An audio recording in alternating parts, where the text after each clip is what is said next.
大家好，今日係2025年4月22號。今晚咧又來防蟲同埋葉面追肥。我哋上次咧係15號嗰晚噴嘅，到今日咧係一個星期。我哋想要防治好帶子蟲，我哋就要定期7-8天防一次蟲。再有依家目前生理落果比較嚴重，其實咧每年都係咁嘅，係嘛？我哋前期有啲授粉冇好天氣影響㗎，嗰啲授粉冇好嘅，佢慢慢嘅都會落果嘅。特別我哋今年乾旱同埋啲嘅溫差大，所以咧我哋前期授粉冇好，所以目前咧落果咧相對嚴重啲。但係咧我哋種果嘅其實知道嘅習慣就好㗎啦，係嘛？我哋只要做好我哋該做嘅工作，該防蟲就防蟲，該葉面追肥就葉面追肥。所以咧，你哋想要防住好帶子蟲，就要定期去防住帶子蟲啊！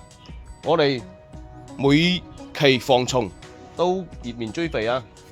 我哋今晚亦都係加壯果囊嘅。我哋壯果囊可以直接噴到荔枝紅頭，期間咧你冇需要去用其他嘅葉面肥，就係呢隻得啦。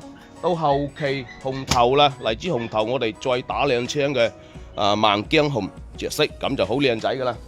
我哋殺蟲殺菌今晚係殺咩咧？六青菊珠、比座迷菌珠、塞滿尿。六青菊珠咧係速殺嘅，塞滿尿係殺卵嘅。呢隻海人比座迷菌珠係殺菌嘅嚇。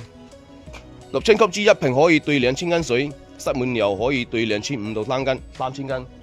而比座迷菌珠咧可以兌4000到5000斤水。而我今晚嘅飛防咧，一包壯果囊係打3畝。未備好嘅朋友咧就揸緊時間備好啊！快遞需要3-5天時間嘅。我哋每期都葉面補充營養，所以你冇使去理佢幾時生你落果係嘛？我哋做好我自己認知嘅工作，其餘嘅係嘛？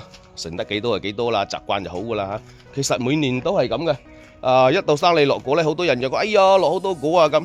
但係到後尾摘果咪一樣咁多係嘛？所以冇事嘅嚇。慢慢就習慣啦。準備開工，俾大家睇下我個果係點樣依家。一樣落果嘅啫嘛。沙，咦，又落2隻，冇事㗎。其實呢啲剩翻10個10幾個就滿足㗎啦。加油開工！